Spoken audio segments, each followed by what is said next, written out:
북부 전선의 험준한 산맥을 가로지르는 철로 위로 거대한 강철 짐승과도 같은 군용 열차가 굉음을 내지르며 질주하고 있었다.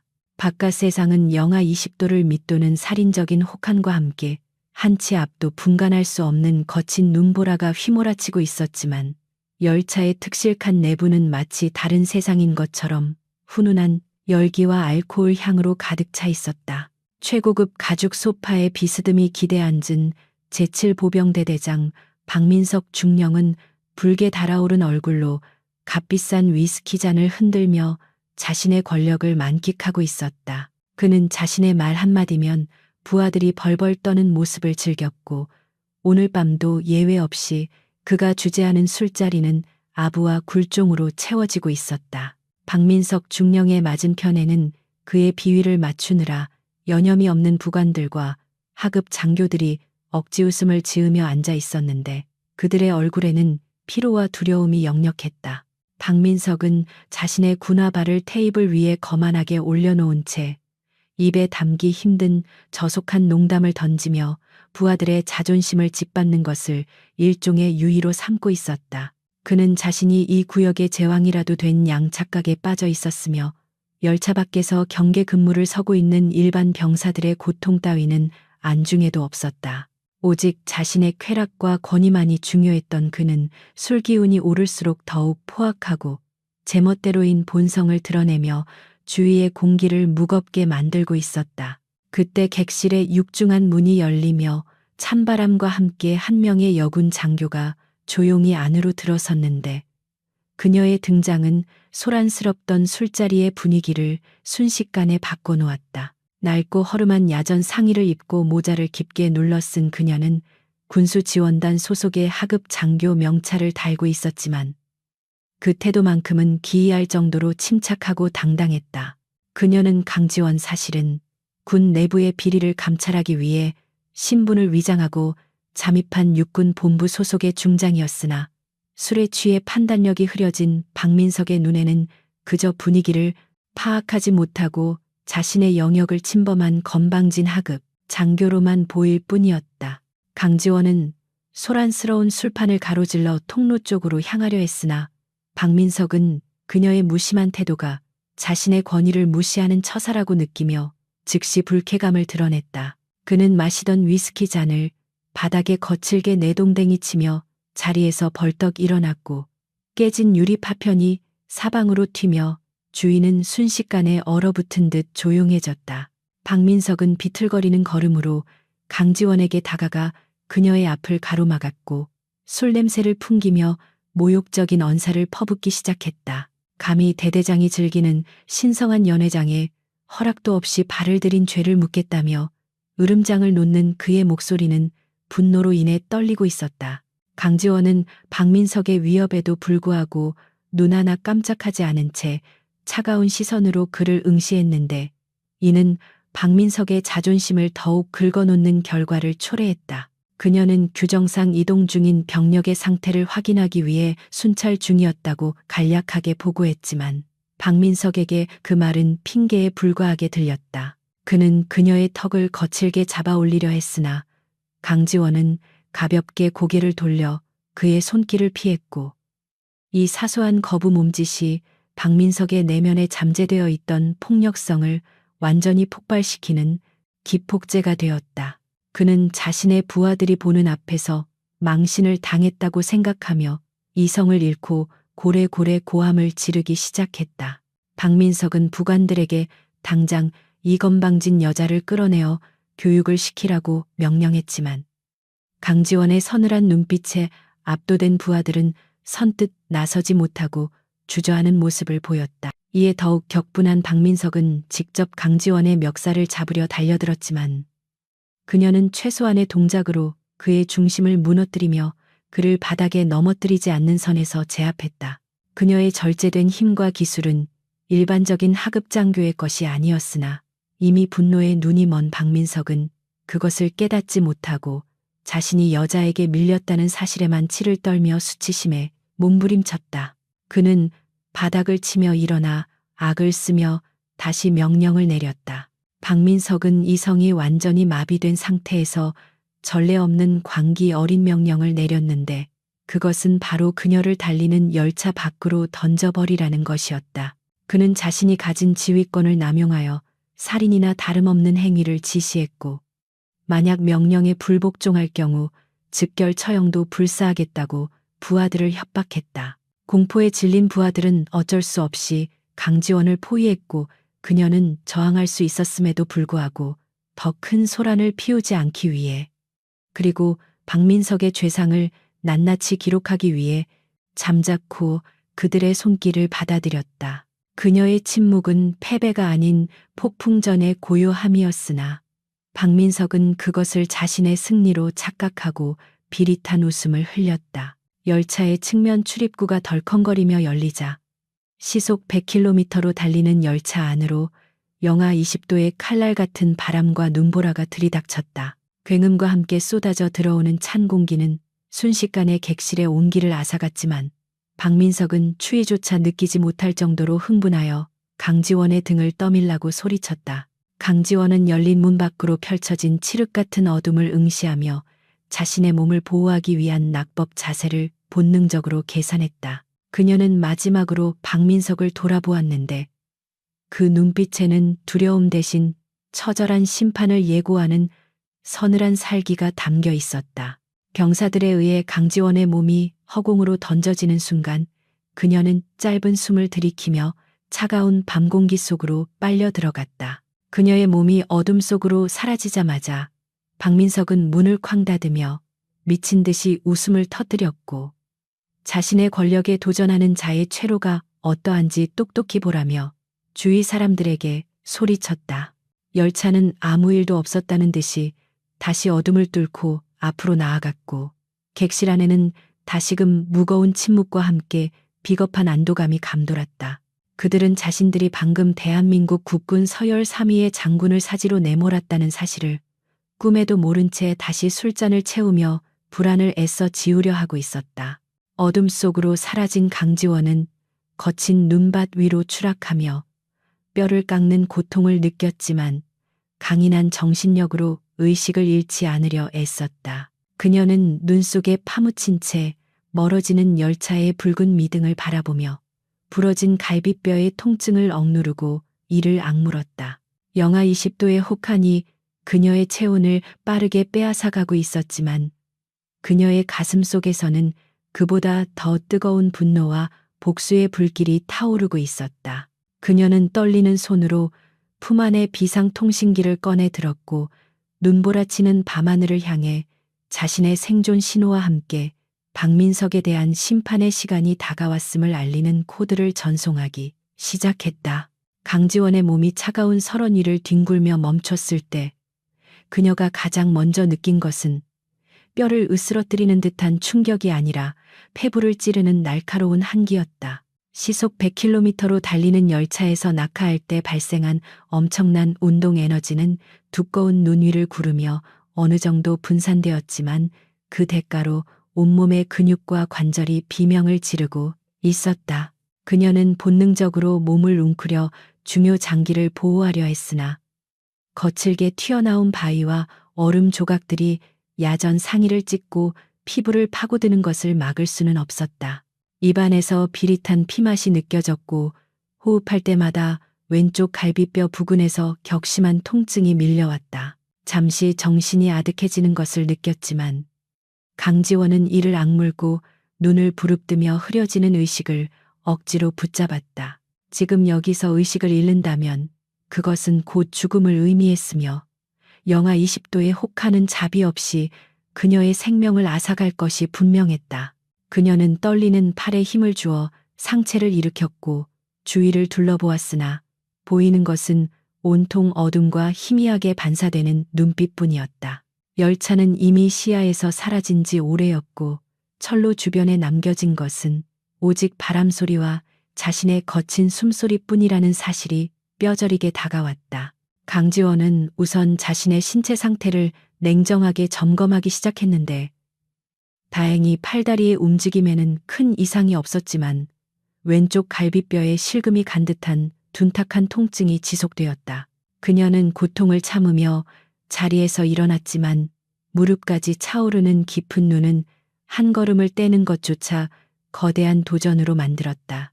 체온은 급격히 떨어지고 있었고 젖은 옷가지가 얼어붙으며 피부를 조여오는 감각은 마치 수천 개의 바늘이 동시에 찌르는 듯한 고통을 주었다. 하지만 그녀는 30년 군 생활 동안 이보다 더 최악의 상황에서도 살아남았던 경험을 떠올리며 마음을 다잡았다. 그녀는 품 안 깊숙한 곳에서 꺼낸 비상용 GPS 통신기의 상태를 확인했는데 다행히 충격에도 파손되지 않고 붉은색 LED가 희미하게 깜박이고 있었다. 이 작은 기계 장치가 지금 이 순간 유일한 희망의 끈이었으며 그녀는 떨리는 손가락으로 사전에 약속된 구조 요청 코드를 입력했다. 신호가 위성으로 전송되는 동안 그녀는 가만히 앉아 있을 수 없었는데 체온 유지를 위해 끊임없이 근육을 움직여야만 했다. 그녀는 주변 지형을 파악하기 위해 눈 덮인 비탈길을 힘겹게 오르기 시작했고 그 과정에서 발을 헛디딜 뻔한 위기를 수차례 넘겼다. 혹한의 바람은 마치 살아있는 짐승처럼 울부짖으며 그녀의 체온을 앗아가려 했고 눈보라는 시야를 가려 방향 감각을 상실하게 만들었다. 강지원은 자신이 지금 어디에 있는지 그리고 가장 가까운 안전지대가 어디인지 머릿속에 작전 지도를 떠올리며 계산했다. 그녀가 떨어진 지점은 전방군단 작전구역의 경계선 부근으로 인적이 드물고 산세가 험하기로 악명 높은 곳이었다. 일반 병사라면 일시간도 버티지 못하고 동사했을 환경이었지만 그녀는 특수전 사령부 시절 익힌 생존 기술을 총동원하여 버텨내고 있었다. 그녀는 바람을 피할 수 있는 거대한 바위 뒤편을 찾아 잠시 몸을 숨겼고 그곳에서 찢어진 옷자락을 묶어 지혈을 시도했다. 상처 부위가 얼어붙어 감각이 무뎌진 탓에 고통은 덜했지만 이는 동상의 전조 증상일 수도 있기에 안심할 수 없었다. 그녀는 주머니 속에 있던 고열량 비상 식량 하나를 꺼내 씹으며 사라져가는 에너지를 보충하려 애썼다. 씹을 때마다 턱관절이 얼어붙어 삐걱거리는 소리가 났지만 그녀는 생존을 위해 기계적으로 음식물을 삼켰다. 박민석 중령의 거만한 얼굴과 비열한 웃음소리가 환청처럼 귓가에 맴돌자 강지원의 눈빛은 다시 한번 차갑게 타올랐다. 그가 저지른 짓은 단순한 하극상을 넘어선 살인 미수였으며 국가의 안보를 책임지는 지휘관으로서 결코 용납될 수 없는 범죄였다. 그녀는 이 죽음의 문턱에서 살아 돌아가 그에게 진정한 군인의 무게가 무엇인지 그리고 그 무게를 감당하지 못한 자의 최후가 얼마나 비참한지 뼈저리게 가르쳐 주리라 다짐했다. 복수심은 차가운 눈보라 속에서도 꺼지지 않는 뜨거운 불꽃이 되어 그녀의 심장을 뛰게 만들었다. 시간이 얼마나 흘렀을까. 감각이 거의 마비되어 갈 무렵 멀리서 희미하지만 규칙적인 기계음이 들려오기 시작했다. 그것은 바람 소리와는 명확히 구분되는 로터가 공기를 가르는 소리, 혹은 고성능 엔진에 낮게 깔리는 진동 소리였다. 강지원은 본능적으로 몸을 낮추고 소리가 나는 방향을 주시했는데 적군일 가능성도 배제할 수 없었기에 긴장의 끈을 놓지 않았다. 어둠 속에서 몇 개의 붉은 점들이 움직이는 것이 포착되었고 그것은 최신형 야간 투시 장비를 착용한 특수부대원들의 움직임임이 분명했다. 그들은 소리 없이 눈밭을 가로질러 강지원이 은신한 곳으로 신속하게 접근했고 그들의 움직임은 잘 훈련된 늑대 무리처럼 조용하고 치명적이었다. 선두에선 대원이 수신호를 보내자 나머지 대원들이 부채꼴 모양으로 산계하며 주변 경계를 강화했다. 강지원은 그들이 자신이 직접 창설하고 훈련시킨 육군 본부 직할 최정예 특수임무대 일명 그림자 부대임을 알아보고 안도의 한숨을 내쉬었다. 그들은 적진 깊숙한 곳에서도 요인을 암살하거나 구출하는 임무를 수행하는 인간 병기들이었다.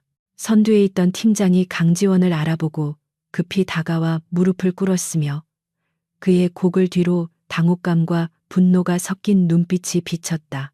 그는 대한민국 삼성 장군이 피투성이가 된 채 눈밭에 쓰러져 있는 모습을 보고 경악을 금치 못했지만 프로답게 감정을 억누르며 즉시 상태를 보고했다. 위성 신호를 받자마자 최단 시간 내에 헬기를 띄워 이동했으며 현재 위치는 적의 감시망에서 벗어난 안전지대라는 보고였다. 강지원은 팀장의 부축을 받으며 힘겹게 일어섰고 비틀거리지 않으려 다리에 힘을 주었다. 의무병이 다가와 그녀의 상태를 살피려 했지만 강지원은 손을 들어 제지하며 지금 당장 응급처치보다 더 급한 일이 있음을 알렸다. 그녀는 헬기로 이동하는 동안 응급처치를 받겠다고 말하며 목적지를 병원이 아닌 제7보병대대 주둔지 인근의 안전가옥으로 변경하라고 지시했다. 팀장은 그녀의 심각한 부상 상태를 우려하여 만류하려 했으나 강지원의 눈빛에 서린 단호한 의지를 읽고는 즉시 명령에 복종했다. 그녀는 지금 자신의 몸을 돌보는 것보다 내일 아침에 있을 단죄의 시간을 준비하는 것이 더 중요했다. 헬기에 탑승한 강지원은 따뜻한 담요와 핫팩으로 체온을 회복하며 의무병에게 찢어진 상처를 봉합하고 진통제를 투여받았다. 헬기의 소음 속에서 그녀는 태블릿 PC를 건네받아 박민석과 관련된 모든 감찰 기록과 비리 증거들을 다시 한번 꼼꼼하게 검토하기 시작했다. 화면 속에 드러난 박민석의 죄상은 횡령 가혹 행위, 성추문 등 상상을 초월하는 수준이었으며 이는 그가 단순히 오만한 지휘관이 아니라 군이라는 조직을 좀먹는 악성 종양임을 증명하고 있었다. 그녀의 손끝이 화면을 넘길 때마다 분노는 더욱 차갑게 응축되었다. 창밖으로 동이 터오기 시작하며 검푸른 하늘이 서서히 붉은색으로 물들어가고 있었지만 강지원의 마음은 여전히 차가운 밤에 머물러 있었다. 그녀는 자신의 부러진 뼈가 서로 맞부딪히는 고통을 생생하게 느끼며 그 고통을 박민석에게 그대로 돌려줄 방법을 머릿속으로 시뮬레이션했다. 그녀는 단순히 법대로 처벌하는 것을 넘어 그가 가진 모든 권위와 자존심을 1,000명의 병사들 앞에서 철저히 짓밟아버릴 계획을 세우고 있었다. 그것은 육체적인 파괴뿐만 아니라 사회적인 말살을 의미하는 잔혹한 처형식이 될 것이었다. 헬기가 착륙 지점에 가까워지자 강지원은 의무병에게 붕대를 단단히 감아달라고 요청했고 찢어진 군복 대신 준비된 정복으로 갈아입기를 거부했다. 그녀는 어젯밤에 처참했던 흔적이 남아있는 그 군복 그대로 찢어지고 피 묻은 그 모습 그대로 병사들 앞에 설 생각이었다. 그것이야말로 박민석의 만행을 증명하는 가장 확실한 증거이자 병사들의 분노를 일깨울 수 있는 강력한 무언의 메시지가 될 것이기 때문이었다. 그녀는 거울 속에 비친 자신의 창백하지만 강렬한 눈동자를 바라보며 스스로에게 맹세했다.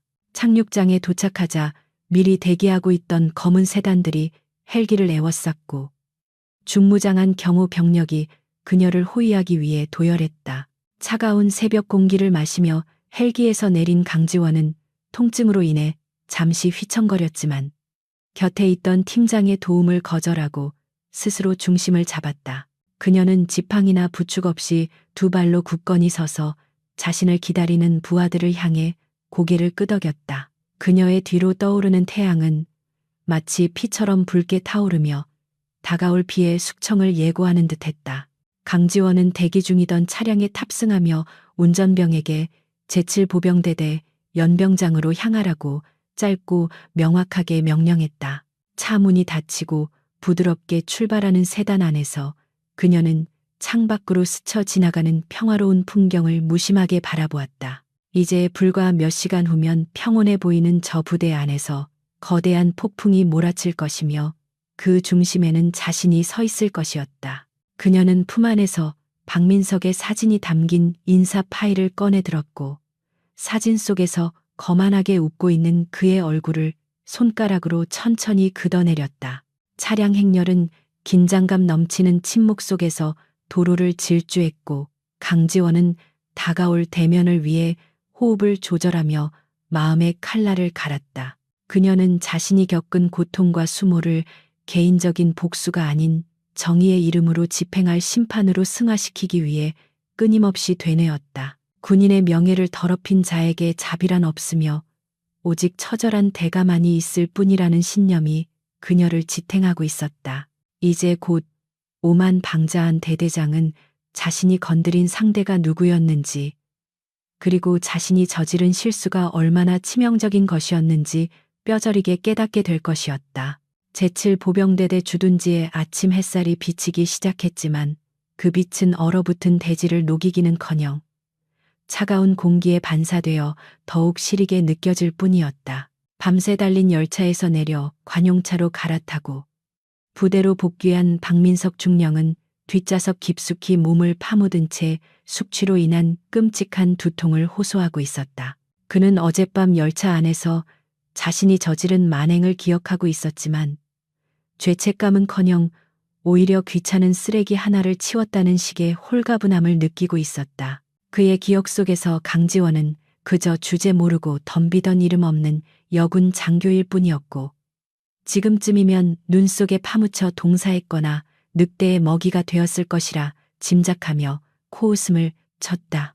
부대 정문을 통과하자 위병소의 병사들이 뻣뻣하게 굳은 자세로 거수 경례를 올렸으나 박민석은 창문을 내리는 성의조차 보이지 않고 손가락 하나를 까딱거리는 것으로 답례를 대신했다. 그는 자신이 이 부대의 절대적인 지배자라는 사실에 도취되어 있었으며 자신의 차가 지나갈 때마다 병사들이 겁에 질려 고개를 숙이는 모습을 즐겼다. 차 안은 히터가 빵빵하게 돌아가 땀이 날 정도로 더웠지만 창밖으로 보이는 병사들의 얼굴은 혹한의 추위로 인해 벌겋게 터져 있었고 입에서는 하얀 입김이 끊임없이 뿜어져 나오고 있었다. 박민석에게 병사들은 추위를 느끼지 않는 소모품에 불과했으며 그들의 고통은 자신의 안락함을 돋보이게 하는 배경일 뿐이었다.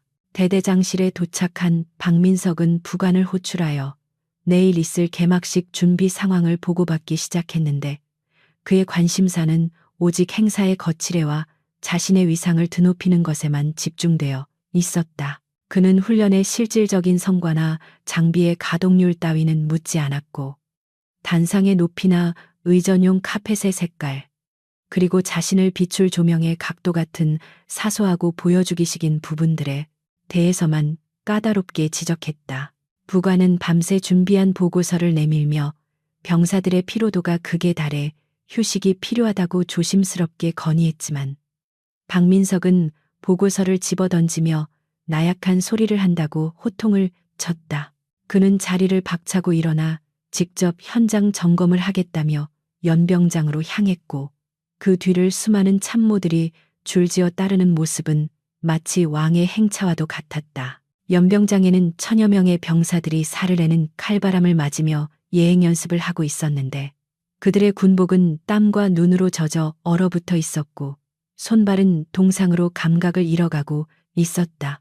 하지만 박민석은 병사들의 상태를 살피기는커녕 오와 열이 조금이라도 흐트러지면 확성기를 통해 온갖 욕설과 모욕적인 언사를 퍼부으며 그들을 몰아세웠다. 그의 눈에는 병사들이 인간이 아닌 자신의 완벽한 행사를 위해 움직이는 장난감 병정들로 보일 뿐이었다.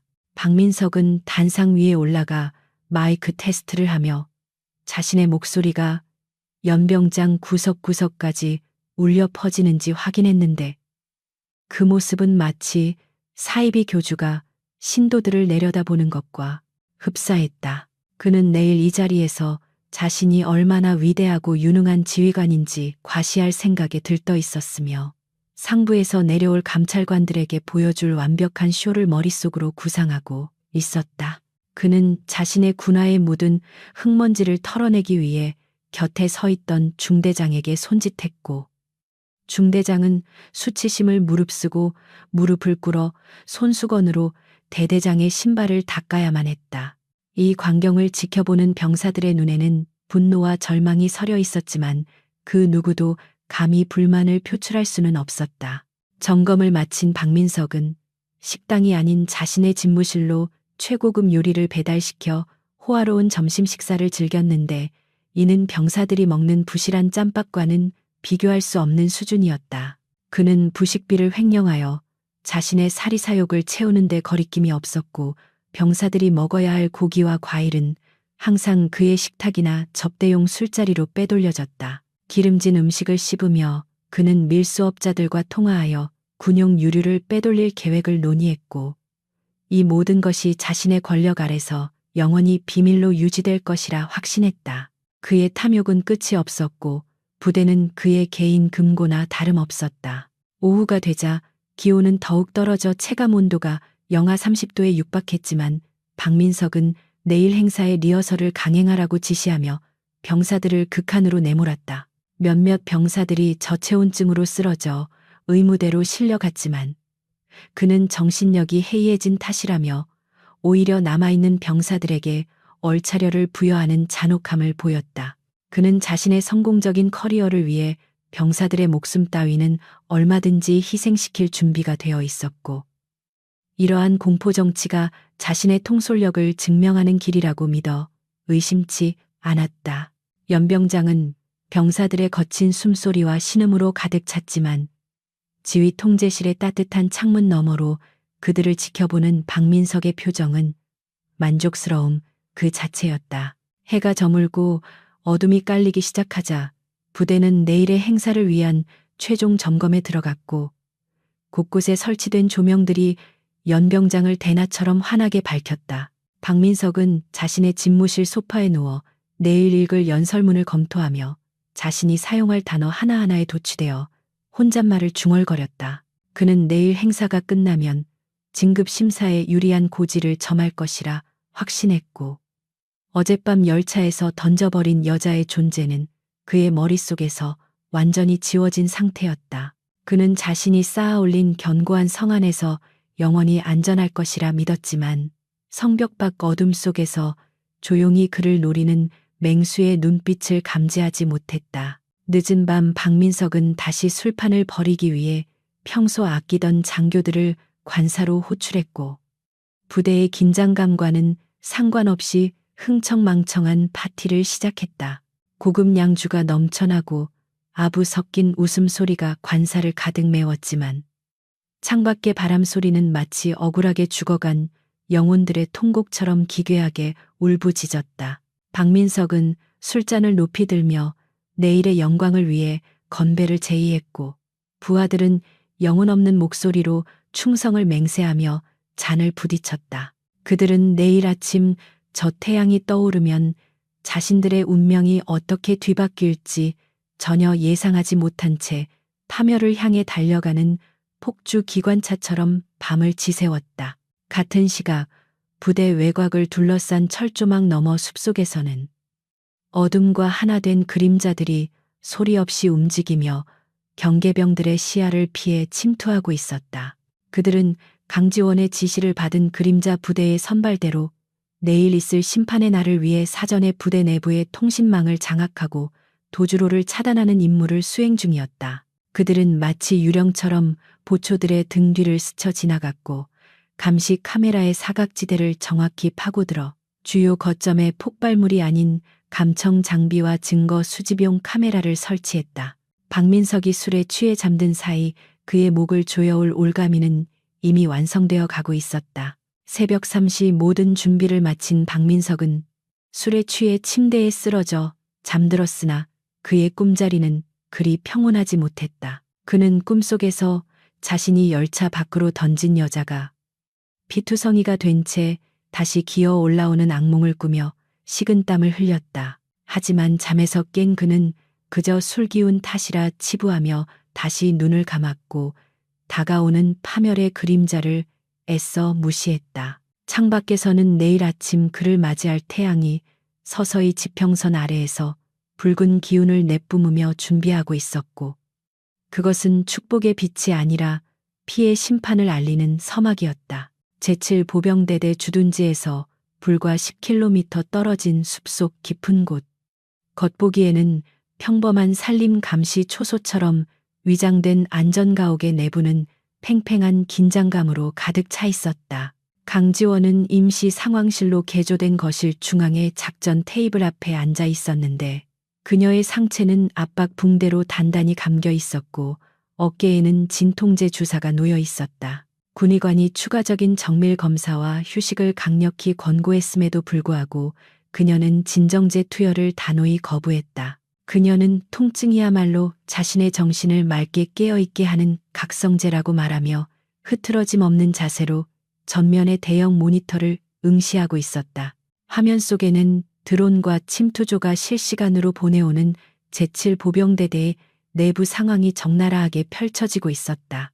강지원의 시선은 모니터 한 구석에 띄워진 박민석 중령의 인사 기록과 비리 혐의 리스트에 고정되어 있었는데 그 내용은 실로 방대하고 추악했다. 군수 물자 횡령은 기본이었고 부하 여군에 대한 성희롱 진급 청탁을 위한 뇌물수수, 그리고 병사들에 대한 상습적인 폭행까지 그는 지휘관이라는 가면을 쓴 범죄자에 불과했다.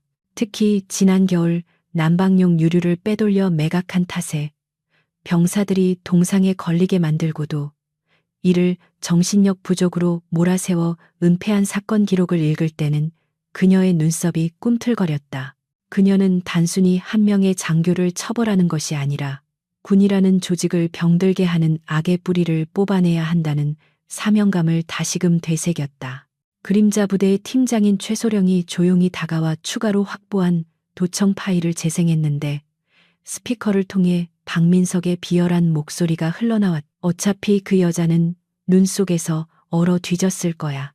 시체도 못 찾게 늑대 밥이나 되라고 해.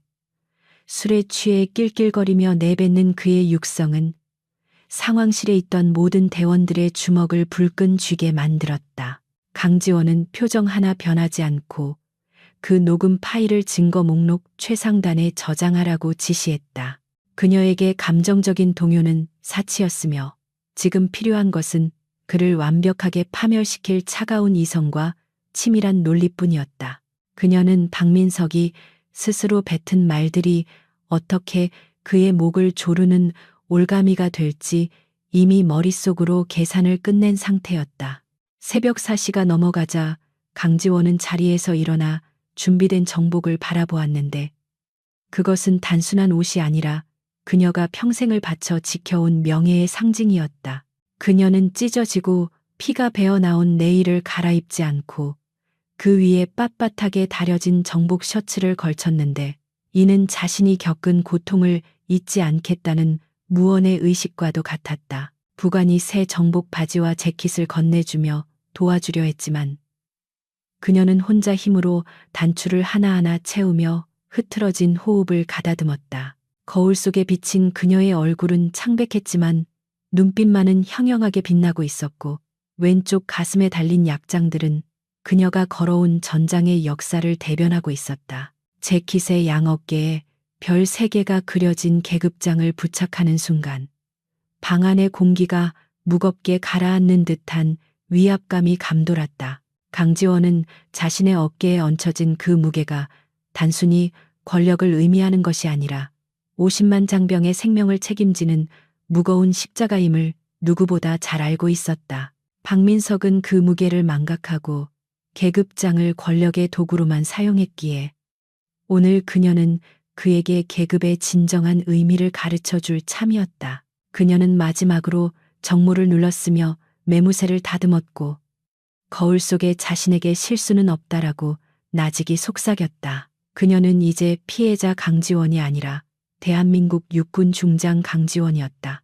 최소령이 다가와 작전 준비가 완료되었음을 보고했는데 그의 목소리에는 비장함과 함께 지휘관에 대한 무한한 신뢰가 담겨 있었다. 제7보병대대 연병장 외곽에 저격수 배치 완료, 통신 차단팀 대기 중.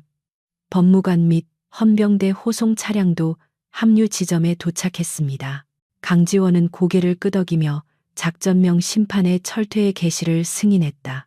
그녀는 무력이 아닌 군법과 규율로 그를 제압할 것이지만 만약 박민석이 무력을 행사하며 저항할 경우 즉시 제압하라는 교전 수칙도 하달했다. 그녀는 그가 궁지에 몰린 쥐처럼 발악할 것을 예상하고 있었고 그 발악조차도 철저히 계산된 시나리오 안에서 노란하게 할 계획이었다. 안전 가옥을 나서는 강지원의 뒤로 정예 요원들이 그림자처럼 따랐고 차가운 새벽 공기가 그녀의 폐부 깊숙이 스며들었다.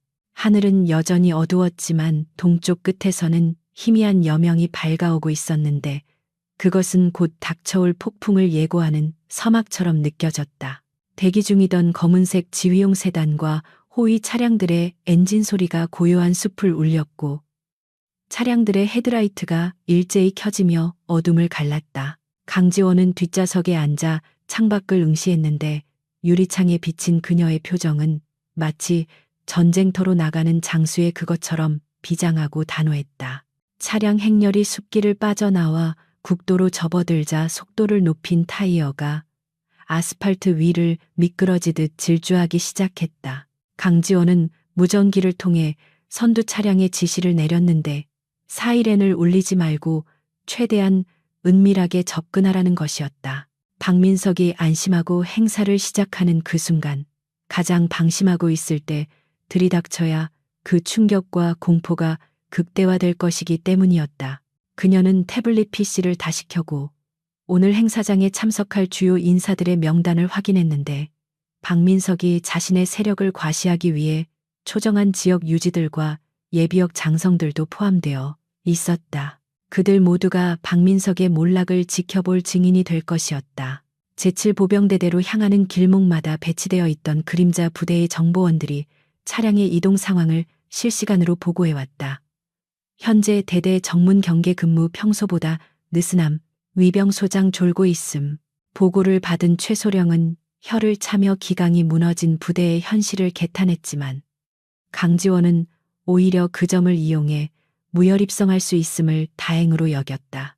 그녀는 이번 작전에서 일반 병사들이 다치거나 동요하는 것을 원치 않았으며 오직 박민석과 그 추종자들만을 외과 수술하듯 도려내기를 원했다. 그녀의 분노는 뜨거웠지만 행동은 얼음처럼 차갑고 정교했다.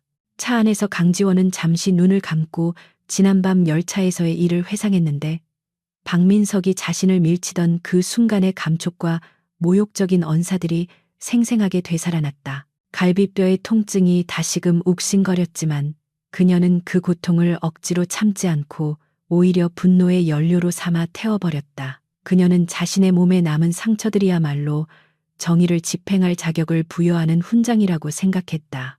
그녀는 주머니 속에서 작은 진통제 알약을 만지작거리다가 결국 먹지 않고 다시 주머니 깊숙이 찔러 넣었다. 고통이 선명할수록 심판의 칼날도 무뎌지지 않을 것이라 믿었기 때문이다. 부대가 가까워질수록 도로변에는 제7보병대대 혹한기 전술훈련 시범식을 알리는 현수막들이 펄럭이고 있었다. 강지원은 그 현수막들을 보며 씁쓸한 미소를 지었는데 군인의 본분인 훈련이 누군가의 진급을 위한 쇼로 전락해버린 현실이 안타까웠기 때문이다. 그녀는 오늘 자신이 할 일이 단순히 박민석 개인을 처벌하는 것을 넘어 땅에 떨어진 군의 명예를 다시 세우고 병사들에게 올바른 지휘 관상을 보여주는 것임을 다시 한번 상기했다. 그녀의 손은 무의식적으로 허리춤에 찬 권총의 그립을 스치고 지나갔는데 그 차가운 금속의 감촉이 그녀에게 냉철한 판단력을 유지하라고 속삭이는 듯했다. 마침내 부대 입구가 시야에 들어오자 강지원은 무전기를 들어 전 차량에 돌격대기 신호를 보냈다. 위병소의 병사들은 검은색 세단들의 행렬을 보고 당황하여 허둥지둥 바리케이드를 치우려 했지만 선두 차량은 멈추지 않고 그대로 정문을 통과해 버렸다.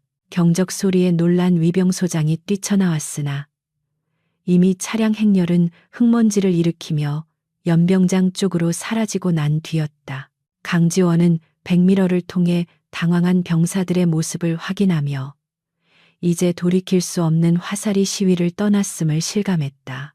연병장 쪽에서는 확성기를 통해 웅장한 군가가 울려 퍼지고 있었고 수많은 병사들이 오와 열을 맞춰 도열해 있는 모습이 멀리서도 보였다. 단상 위에는 화려하게 치장된 의자들이 놓여 있었고 박민석은 그 중앙에 서서 만족스러운 표정으로 아래를 내려다보고 있을 것이 분명했다. 강지원은 그 가증스러운 평화가 깨지기까지 불과 몇 분밖에 남지 않았음을 알고 있었기에 심장 박동이 빨라지는 것을 느꼈다. 그녀는 심호흡을 하며 마음속의 불길을 갈무리하고 가장 차가운 표정이라는 가면을 얼굴에 덮었었다. 차량이 연병장 입구에 다다르자 최소령이 뒤를 돌아보며 강지원에게 최종 확인을 요청했다. 진입하시겠습니까? 중장님. 강지원은 짧고 굵게 진입해 라고 명령했고 그 목소리에는 일말의 망설임도 없었다. 차량들은 굉음을 내며 연병장 진입로를 치고 올라갔고 갑작스러운 외부 차량의 난입에 행사장은 순식간에 술렁이기 시작했다. 강지원은 선글라스를 고쳤으며 이제 곧 마주할 박민석의 얼굴이 공포로 일그러질 순간을 기대했다. 죽음의 문턱에서 돌아온 유령이 이제 산자를 심판하기 위해 지옥의 문을 열고 들어서는 순간이었다. 연병장에 모인 1000명의 병사들은 칼바람 속에서 미동도 하지 않은 채 부동자세를 유지하고 있었지만 그들의 눈빛은 추위와 피로로 인해 생기를 잃어가고 있었다. 단상 가장 높은 곳에 선 박민석 중령은 병사들의 고통 따위는 아랑곳하지 않고 자신의 권위를 과시하기 위해 특별히 주문 제작한 화려한 정복을 입고 만족스러운 미소를 짓고 있었다. 그는 눈앞에 펼쳐진 거대한 인간 체스판의 말이 오직 자신의 명령 하나에 움직인다는 사실에 도취되어 있었으며 이 순간만큼은 자신이 군단의 주인이라도 된 듯한 착각에 빠져 있었다. 마이크를 잡은 그의 손에는 힘이 들어가 있었고 스피커를 통해 울려 퍼지는 그의 목소리는 오만함으로 가득 차 허공을 갈랐다. 박민석이 준비한 연설의 클라이맥스 부분에 접어들어 목소리를 높이려는 찰나 연병장 입구 쪽에서 굉음과 함께 검은색 세단 행렬이 들이닥쳐 엄숙했던 행사장의 분위기를 단번에 깨뜨려 버렸다. 흙먼지를 일으키며 질주해 온 차량들은 단상바로 아래까지 거침없이 밀고 들어와 급정거했고 타이어가 바닥을 긁는 날카로운 마찰음이 스피커 소리를 덮어버렸다. 열을 맞춰 서 있던 병사들의 시선이 일제히 소란이 일어난 곳으로 쏠렸고 완벽한 통제를 자랑하던 대열이 순식간에 술렁이기 시작했다.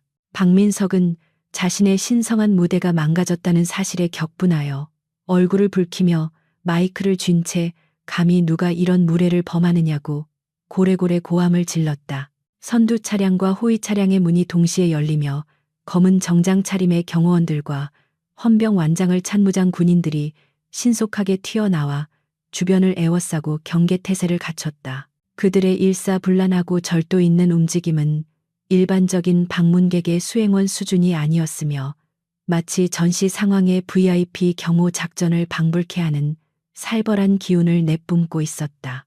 단상 위에 있던 박민석의 참모들은 심상치 않은 분위기를 감지하고 당황하여 웅성거렸지만 상황 파악이 덜 된 박민석은 여전히 자신의 권위에 도전하는 불청객들에게 삿대질을 해대며 당장 끌어내라고 소리쳤다. 하지만 그의 고함 소리는 중앙에 정차한 지휘 차량의 뒷문이 천천히 열리는 순간 목구멍 속으로 쏙 들어가 버리고 말았다. 지휘 차량의 문이 열리고 차가운 정적 속에서 한 여자가 모습을 드러냈는데 그녀의 등장은 그곳에 있던 모든 사람들의 숨을 텄게 만들 만큼 충격적이었다. 그녀는 어젯밤의 사고로 찢기고 피 얼룩이 선명하게 남은 야전 상의를 그대로 걸치고 있었지만 그 어깨 위에는 대한민국 국군 서열 3위를 상징하는 별 3개가 서슬퍼런 빛을 내뿜으며 달려 있었다. 헝클어진 머리카락 사이로 보이는 창백한 얼굴에는 긁힌 상처가 역력했으나 그녀의 눈빛만큼은 단상 위에 박민석을 꿰뚫어 버릴 듯 형형하게 빛나고 있었다. 1000명의 병사들은 그녀의 어깨에 달린 계급장을 보고 자신의 눈을 의심하며 경악했고 연병장은 순식간에 찬물을 끼얹은 듯한 침묵에 휩싸였다. 박민석은 자신의 눈앞에 나타난 인물이 불과 몇 시간 전 자신이 달리는 열차 밖으로 내던져버린 그 하급 장교라는 사실을 깨닫고 소스라치게 놀라 뒷걸음질 쳤다. 하지만 곧이어 그녀의 어깨에서 번쩍이는 중장 계급장을 목격하자 공포는 혼란과 부정으로 뒤바뀌어 그의 이성을 마비시켰다. 그는 저 여자가 죽지 않고 살아 돌아왔다는 사실조차 믿기 힘든데 감히 장군의 계급장을 사칭하여 나타났다고 생각하며 현실을 애써 부정하려 했다. 그의 오만함은 자신의 판단이 틀렸을 리 없다는 아집으로 굳어졌고 떨리는 손으로 마이크를 잡으며 저 미친 여자가 가짜 계급장을 달고 행패를 부린다며 헌병들에게 체포하라고 악을 썼다. 박민석의 발악적인 고함에도 불구하고 강지원은 눈 하나 깜짝하지 않고 단상을 향해 천천히 걸음을 옮겼는데 그녀가 지나는 길마다 병사들이 홍해처럼 갈라지며 길을 터주었다. 병사들은 본능적으로 그녀에게서 뿜어져 나오는 압도적인 기백과 진짜 지휘관만이 가질 수 있는 아우라를 느끼고 누가 시키지 않았음에도 불구하고 차렷 자세를 취하며 경의를 표했다. 그녀는 절뚝거리는 다리를 이끌고 걸어가면서도 허리를 꼿꼿이 펴고 있었으며 그 당당한 모습은 단상 위에서 겁에 질려 떨고 있는 박민석의 초라한 모습과 극명한 대비를 이루었다. 그녀의 군화 발소리가 뚜벅뚜벅 울릴 때마다 박민석의 심장은 조여들었고 식은 땀이 그의 등줄기를 타고 흘러내렸다. 강지원이 단상으로 오르는 계단 앞에 다다르자 박민석의 측근 장교들이 앞을 막아서려 했으나 그녀의 서늘한 눈빛과 마주치자마자 얼어붙은 듯 꼼짝도 하지 못했다. 뒤따르던 그림자 부대원들이 무언의 압박을 가하자 장교들은 슬금슬금 뒷걸음질 치며 길을 열었고 결국 단상 위에는 박민석만이 홀로 남겨지게 되었다. 그는 자신의 주변을 둘러싸고 있던 견고한 벽이 순식간에 허물어지는 것을 느끼며 고립무원의 공포에 사로잡혔다. 강지원은 계단을 한 칸 한 칸 밟고 올라가며 마치 사형 선고를 내리러 오는 저승사자처럼 박민석과의 거리를 좁혀갔다. 마침내 강지원이 단상 위에 올라 박민석의 코앞에 섰을 때 두 사람 사이에는 숨 막히는 긴장감이 감돌았고 마이크를 통해 거친 숨소리가 연병장 전체에 울려 퍼졌다. 박민석은 가까이서 본 그녀의 상처투성이, 얼굴과 찢어진 군복에서 풍겨오는 비릿한 혈양, 그리고 살을 애는 듯한 한기에 압도되어 아무 말도 하지 못하고 입만 뻐끔거렸다. 그녀는 그보다 키는 작았지만 존재감만큼은 거대한 산처럼 그를 내려다보고 있었고 그 시선에는 분노를 넘어선 경멸과 연민마저 담겨 있었다. 강지원은 천천히 손을 뻗어 박민석이 쥐고 있던 마이크를 가로채듯 빼앗았고 그 과정에서 그가 저항할 생각조차 못할 만큼의 강한 악력을 보여주었다. 강지원은 마이크를 잡고 잠시 침묵을 지키며 연병장에 모인 1000명의 병사들을 천천히 둘러보았는데 그녀의 눈빛이 닿는 곳마다 병사들은 전율을 느꼈다. 그녀는 웅장하거나 과장된 연설 대신 차분하지만 힘있는 목소리로 박민석을 가리키며 입을 열었다. 그녀는 이 자가 어젯밤 자신에게 저지른 만행을 고발하는 것이 아니라 이 자가 지휘관으로서 갖춰야 할 자격을 상실했음을 선언했다. 그녀의 목소리는 스피커를 타고 차가운 공기를 가르며 병사들의 가슴속에 깊이 박혔고 박민석의 얼굴은 수치심과 공포로 불그락푸르락 변해갔다. 박민석은 더 이상 참지 못하고 강지원의 말을 끊으며 그녀에게 달려들 기세를 보였는데 그는 자신의 권위가 바닥으로 떨어지는 것을 견딜 수 없었다. 그는 이 모든 것이 몰래 카메라이거나 적군의 심리전일 것이라 소리치며 허리춤에 있던 권총의 손을 가져가는 치명적인 실수를 범하려 했다.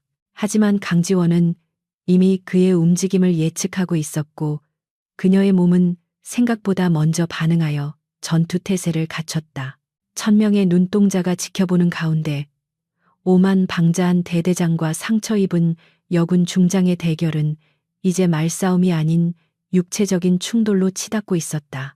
단상 아래에 대기하고 있던 최소령과 그림자 부대원들이 제압하려 움직이려 했지만 강지원은 손짓으로 그들을 제지하며 자신이 직접 처리하겠다는 의사를 밝혔다. 그녀는 자신의 뼈가 부러지고 살이 찢기는 고통을 겪게 한 장본인을 남의 손을 빌려 처벌할 생각이 추호도 없었다.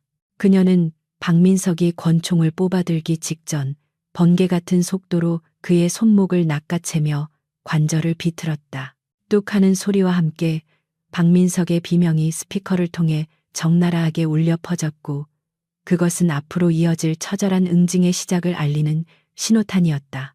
박민석의 손목이 기괴한 각도로 꺾이며 발생한 끔찍한 파열음은 고성능 마이크를 타고 연병장 전체에 섬뜩하게 울려 퍼졌고 그 소리를 들은 10명의 병사들은 본능적으로 자신의 손목을 감싸쥐며 몸서리를 쳤다. 박민석은 믿을 수 없는 고통에 눈을 까디집으며 비명을 질렀지만 강지원은 거기서 멈추지 않고 그의 팔을 등 뒤로 꺾어 올리며 그를 단상 바닥으로 거칠게 내동댕이 쳤. 거대한 곰과 같은 덩치의 대대장이 부상당한 여군의 소나귀에서 어린아이처럼 무력하게 제압당하는 광경은 그곳에 모인 모든 이들에게 물리적인 충격, 그 이상의 정신적인 공황을 안겨주었다. 강지원의 손길은 망설임이 없었고 그녀의 표정은 얼음장처럼 차가웠다. 바닥에 처박힌 박민석은 수치심과 고통으로 인해 이성을 완전히 상실하고 짐승처럼 울부짖으며 반격을 시도했는데 그는 남은 한 손으로 강지원의 발목을 잡으려 허우적거렸다. 하지만 강지원은 그의 의도를 간파하고 가볍게 뒤로 물러나며 군화발로 그의 어깨를 강하게 밟아 눌러 그의 움직임을 원천 봉쇄했다. 그녀는 부러진 갈비뼈에서 올라오는 통증을 억누르며 오히려 그 고통을 힘의 원천으로 삼아 더욱 강하게 그를 압박했다.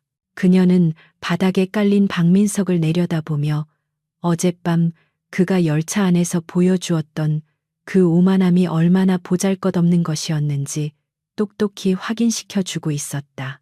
강지원은 박민석이 고통에 헐떡이는 틈을 타 마이크를 다시 잡고 떨리는 숨을 고르며 연병장을 향해 입을 열었는데 그녀의 목소리에는 서리빨 같은 분노가 서려 있었다.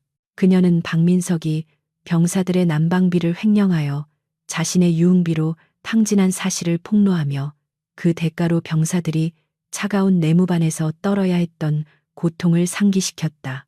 그녀의 말이 한마디씩 떨어질 때마다 병사들의 눈빛은 경악에서 분노로 바뀌어 갔고 박민석을 향한 그들의 시선은 더 이상 지휘관을 보는 것이 아니라 파렴치한 범죄자를 보는 경멸로 가득 차게 되었다. 강지원은 말로 하는 심판과 동시에 박민석의 무릎 관절을 가격하여 그가 다시는 거만하게 서지 못하도록 만들었다. 무릎뼈가 으스러지는 소리와 함께 박민석은 다시 한번 처절한 비명을 질렀고 그는 고통을 이기지 못해 입에 거품을 물고 바닥을 뒹굴었다. 강지원은 그가 도망치지 못하도록 그의 멱살을 잡아 일으켜 세웠는데 그녀의 손에 들린 그는 마치 실이 끊어진 인형처럼 축 늘어져 있었다.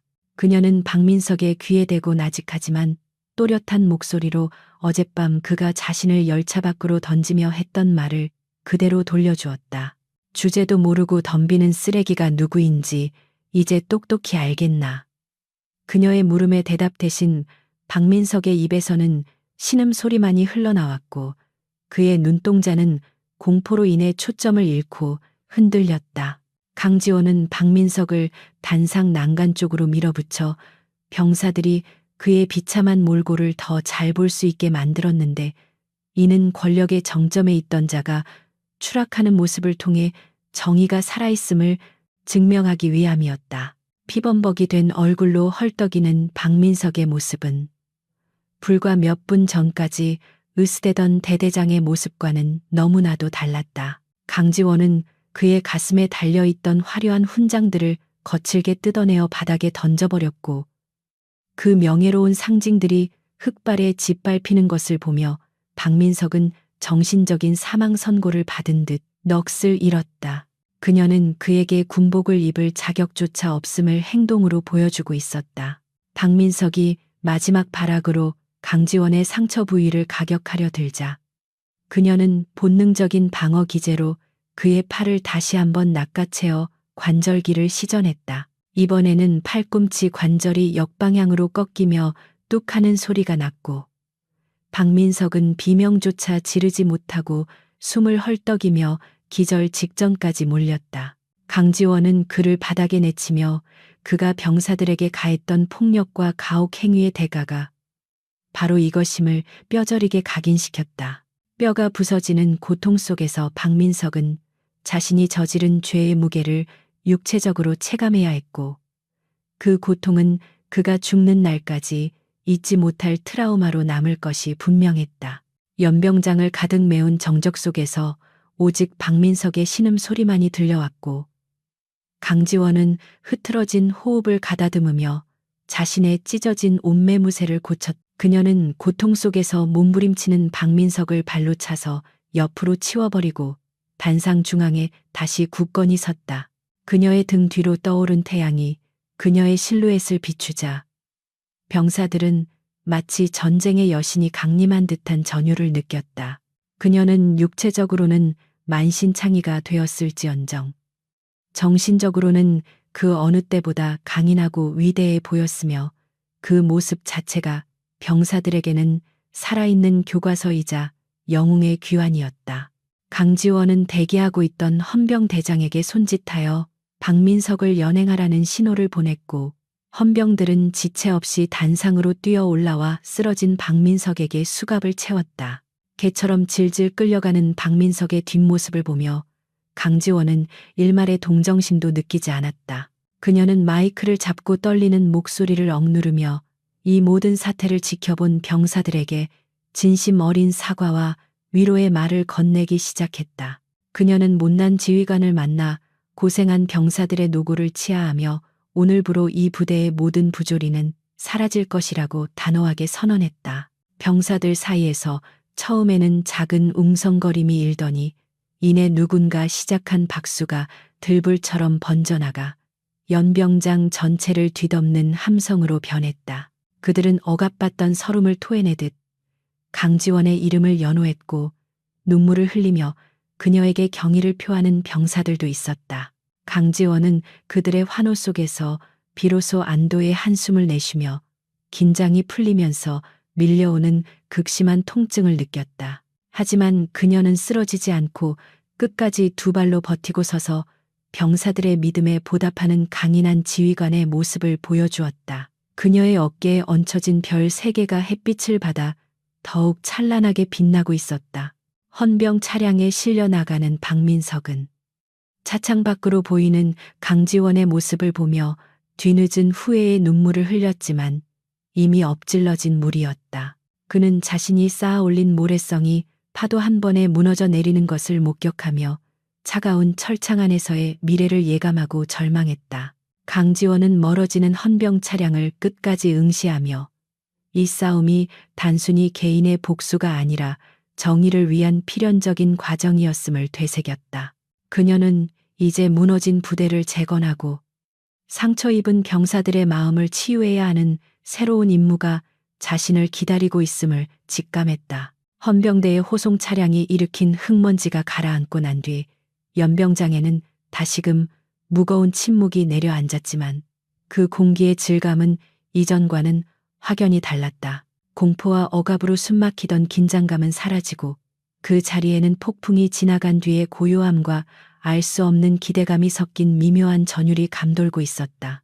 강지원은 욱신거리는 갈비뼈의 통증과 손가락 마디마디에서 느껴지는 저림을 억지로 삼키며 흐트러진 호흡을 가다듬고 단상 중앙에 다시 섰다.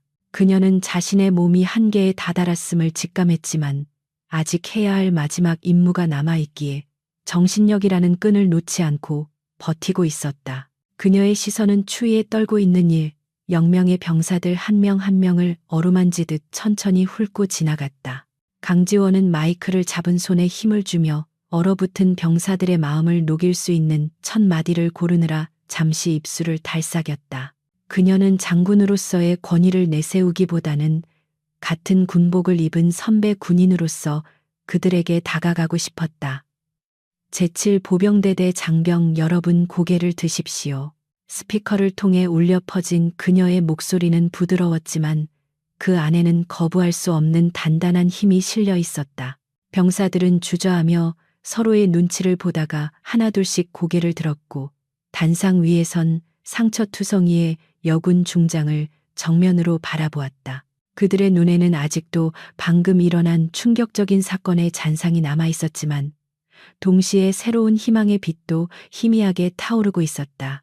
오늘 여러분이 목격한 것은 단순한 하극상이 아닙니다. 그것은 썩어버린 환부를 도려내는 수술이었으며 땅에 떨어진 군인의 명예를 다시 세우기 위한 필사적인 몸부림이었습니다. 강지원은 피를 토하듯 절절한 심정으로 말을 이어갔다. 그녀는 박민석 개인의 일탈이 아닌 그동안 병사들이 겪어야 했던 부당한 대우와 시스템의 부재에 대해 사과했다. 지휘관의 잘못을 바로잡지 못한 것은 상급 지휘관인 자신의 책임이기도 하다는 그녀의 솔직한 고백은 병사들의 가슴속에 쌓여있던 억울함의 응어리를 건드렸다. 곳곳에서 훌쩍이는 소리가 들려왔고 차가운 바람조차 그들의 뜨거운 눈물을 식히지는 못했다. 강지원은 연설을 멈추고 옆에 대기하고 있던 최소령에게 눈짓을 보냈고 최소령은 미리 준비해둔 서류 가방에서 긴급 명령서를 꺼내 그녀에게 건넸다. 그녀는 떨리는 손으로 서류에 서명한 뒤 병사들이 모두 들을 수 있도록 큰 소리로 명령을 하달했다. 현 시간부로 제7보병대대의 모든 훈련 일정을 전면 중단한다. 또한 창고에 비축된 모든 방한 장비와 부식을 즉시 개방하여 전 장병에게 지급하라. 그녀의 명령은 단순했지만 굶주림과 추위에 시달리던 병사들에게는 그 어떤 말보다도 실질적이고 가슴 벅찬 구원과도 같았다. 연병장은 순식간에 환호성으로 뒤덮였고 병사들은 서로를 얼싸안으며 기쁨을 나누었다. 행정보급관들과 장교들은 당황하여 허둥지둥했지만 그림자 부대원들의 서슬퍼런 감시 아래 즉시 창고 문을 개방하고 물자 보급을 시작했다. 강지원은 단상에서 내려와 병사들 사이로 걸어 들어갔고 최고위 장성이 직접 병사들의 손을 잡고 동상 걸린 부위를 살피는 모습은 그 자체로 거대한 감동이었다. 그녀는 자신의 찢어진 야전 상의를 벗어 가장 얇은 옷을 입고 떨고 있는 이등병의 어깨에 덮어주었는데 그 이등병은 감격에 겨워 말을 잇지 못하고 오열했다. 그녀의 행동은 보여주기식 쇼가 아닌 진심에서 우러나온 전우회였기에 병사들의 마음을 더욱 깊게 울렸다. 보급 트럭들이 줄지어 들어오고 따뜻한 식사가 배급되기 시작하자 부대는 비로소 사람 사는 곳 같은 활기를 되찾기 시작했다. 강지원은 그 모습을 지켜보며 안도의 미소를 지었지만 긴장이 풀리자 억눌러왔던 고통이 한꺼번에 밀려와 시야가 흐려지는 것을 느꼈다. 다리에 힘이 풀려 휘청거리는 순간 곁에 있던 최소령과 부사관들이 재빨리 그녀를 부축했다. 그녀의 이마는 식은땀으로 흠뻑 젖어 있었고 안색은 백지장처럼 하얗게 질려 있었지만 입가에 걸린 미소만은 잃지 않았다. 중장님, 이제 쉬셔야 합니다. 의무 헬기가 도착했습니다. 최소령의 다급한 목소리가 귓가에 웅웅거렸지만 그녀는 고개를 저으며 끝까지 현장을 지키려 했다. 아직 아니야. 병사들이 밥 먹는 것까지만 보고 가겠네. 강지원의 고집은 아무도 꺾을 수 없었고 결국 그녀는 의무병의 응급처치를 받으며 야전 침대에 누운 채로 병사들의 식사 시간을 지켜보았다. 김이 모락모락 나는 고깃국과 쌀밥을 허겁지겁 먹는 병사들의 모습을 보며 그녀는 비로소 자신이 흘린 피가 헛되지 않았음을 확인했다. 그녀는 육체의 고통보다 마음의 평안을 더 크게 느꼈고 차가운 겨울바람 속에서도 가슴 한구석이 따뜻해지는 것을 경험했다. 그것은 진정한 지휘관만이 누릴 수 있는 특권이자 목숨을 걸고 지켜낸 신념에 대한 보상이었다. 해가 뉘엿뉘엿 지기 시작할 무렵 강지원의 상태가 급격히 악화되어 더 이상 지체할 수 없는 상황이 되었다. 의무관은 그녀를 강제로 헬기에 태웠고 그녀가 떠난다는 소식이 전해지자 식사를 마친 병사들이 자발적으로 연병장으로 뛰어나왔다. 1,000명의 병사들은 누가 시키지 않았음에도 오와 열을 맞춰 섰고 하늘로 떠오르는 헬기를 향해 일제히 거수경례를 올렸다. 충성 강지원 중장님 감사합니다. 우렁찬 함성이 프로펠러 소리를 뚫고 하늘 높이 울려 퍼졌고 헬기 창가에 기대어 그 모습을 내려다보는 강지원의 눈에서도 뜨거운 눈물이 주르륵 흘러내렸다. 헬기가 멀어지며 부대의 전경이 한눈에 들어왔는데 그곳은 더 이상 지옥 같은 수용소가 아니라 전우애와 명예가 살아 숨쉬는 진짜 군대였다. 강지원은 창밖으로 보이는 설산을 바라보며 어제 열차 밖으로 던져졌던 순간과 오늘 박민석의 뼈를 으스러뜨렸던 순간들을 주마등처럼 떠올렸다. 그녀는 폭력을 행사했지만 그것은 파괴를 위한 것이 아니라 재건을 위한 불가피한 선택이었음을 스스로에게 되뇌었다. 그녀의 손은 아직도 욱신거렸지만 그 통증은 그녀가 군인으로서 살아있음을 증명하는 감각이었기에 싫지 않았다. 시간이 흘러 몇 달 뒤 계절이 바뀌어 산에는 푸른 잎이 돋아나고 있었지만 제7보병대대에는 여전히 강지원의 전설이 구전처럼 떠돌고 있었다. 병사들은 그녀를 철의 여인 혹은 어머니라고 부르며 그녀가 남기고 간 정신을 이어받아 강인하고 명예로운 부대로 거듭나고 있었다.